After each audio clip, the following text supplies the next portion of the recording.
Hey guys, it's Angie and I'm back with Lilia to do her 12-week life update. Now Lilia is actually 3 months old in 2 more days, which is just mind-boggling to think about because to the exact date, 3 months ago, I was actually in hospital getting induced because she had stopped moving. So that's just bonkers to think about because, you know, she was so tiny and little when she was born and now she's, you know, so big and she's starting to smile, giggle, chat, squeal, and just become a little girl. So it's just, you know, it's just amazing to see and I'm just loving every moment of it.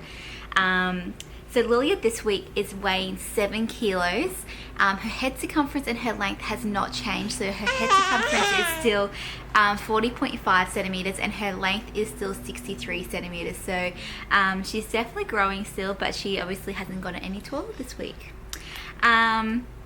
Now Lilia had had a lot of firsts this week. She's actually got her first cold and her first little cough. She's actually started coughing 2 days ago when she wakes up in the morning, and she coughs a little bit before she goes to bed at night time too, which it doesn't sound very good at all. At first I thought she was just putting it on, like just, you know, it was something new for her that she learnt.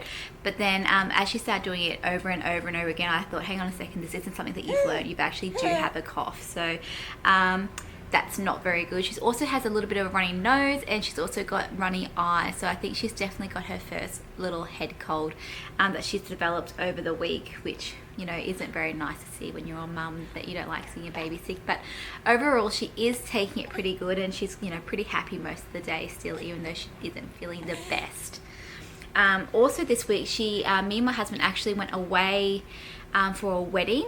Now I don't know if I spoke about this or not, but we actually went for a wedding for my husband's co-worker and good friend Scotty, and he got married to a lovely girl called Rachel, and we actually went up to a golf resort where they got married up in Noosa, which is about an hour and a half away, which the car ride wasn't very fun with Lilia, but we actually took our mother-in-law, John's mum, up with us, and she stayed in the room with us, and we actually basically went away we got there on the Friday night. Me and my husband went out for dinner on the Friday night and brought some dinner home for Jenny as well, which is John's mum, and that was our first little basically time away without one of us having Lilia, which was quite strange. And it was basically Jenny's little basically, you know, test run for looking after Lily the next day when we go to the wedding. Now she did great that, you know, for the first hour. I think we were only out for about 45 minutes to an hour getting dinner and things like that, which she did really well with. And she obviously didn't need a bowl or anything like that, so she was fast asleep when we left and she was fast asleep when we got back, and so she did really good that first 45 minutes to an hour. But I was really worried and concerned how she was going to go with taking the bottle from Jenny. Now she does take a bottle once a night, but she was getting through a funny stage where she was only taking it from me or my husband.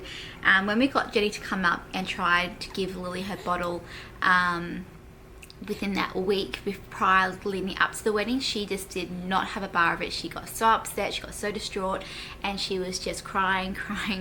So I was really worried and really concerned how she was going to be. But because we actually went to the room where the wedding and the reception was taking place, I had that little reassurance. I could always go back and feed her if I needed to, or, you know, whatnot.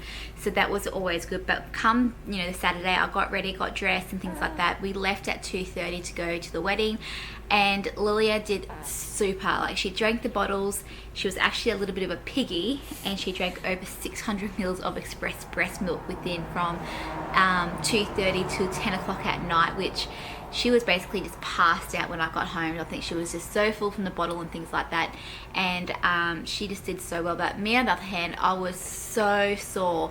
I was so engorged, and to the point that I couldn't even lift my arms up and things like that when everyone kept saying, come dance, come dance.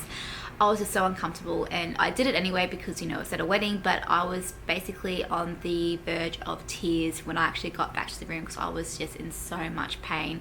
I actually leaked a little bit, which I don't usually leak, so that was just crazy to think about. So when I got back to the room, I was much needing to pump, which I pumped. I got over 300, I think I got basically 350 to 400 mils within about 20 minutes, and then Lilia woke up and she actually fed for another 20 minutes, and that made me feel 10 times better. But saying that, the next day on the Sunday, Lilia was very spewy, and I have a strong feeling that was because one, she just overate so much, and two, I think she was coming down with her cold. But I think the spewiness did come because she just overate that night of just eating way over, you know, what she would usually eat. So she was like basically a little porky pig. Now what else? Now also on that Friday night when we left her, we basically made a little bed up for her on the floor of the hotel room, because we didn't take a porta potty or anything like that, because usually, you know, we didn't get to pack that and things like that, because we just had so much other stuff that we had to bring. So we basically made her a little bed with like basically big fluffy pillow blankets on the floor, so it was nice and comfy for her, and we swaddled her and she went to sleep. Now that night I kept checking on her like 1,000 times, but she actually slept through the night for the first time. Now she hasn't done it since, but she did do it that one night. She slept from 7 at night till 6:30. She woke up for a feed at 6:30, then she went back to sleep until 8:30, 8:30, quarter to 9. So that was a massive sleep for her, and I just, you know, have a feeling that could be maybe she was coming down with the cold at that time. Now what else, Lilia? What else is new for you this week? You're dribbling lots. I do believe that she's starting to get the beginning of stages of teething, because she is dribbling lots, and she's putting her hands in her mouth and rubbing her gums with her hands. So she's very, very distinctive of when she's doing that. She's putting her hand up and rubbing her bottom teeth. And when I do look in there, you can see two little white lumps, but I know that the teeth aren't coming through yet. That basically is just the start of it and things like that. And also with her hands, she's starting to really get to the motion of grabbing things intentionally. Like you put her bunny up and she goes and reaches for him and grabs his ear and holds onto him, puts him up to her face and things like that. So that is definitely something that she is doing intentionally, and she's getting quite good at it now and things like that, which is like now she's got her bunny again and she's, you know, grabbed him all by herself. So she's definitely becoming a big girl. And that's a big yawn, isn't it? Now this week is actually Father's Day as well in here in Australia, so we are going to be doing some Father's Day crafts and making some gifts for my husband. So I'll try and one of the gifts that I'm planning to make, I will try and make a video for that, just because I think that it might be a good idea for other mums and dads out there who want to do something special for their partner for either Mother's Day or Father's Day if they drink tea or coffee. So that's, you know, basically what we're going to be doing. And that's pretty much like her cough she's been doing the whole time, and obviously she's getting tired. So I'll end the vlog here and I will talk to you guys next week. Okay, bye guys.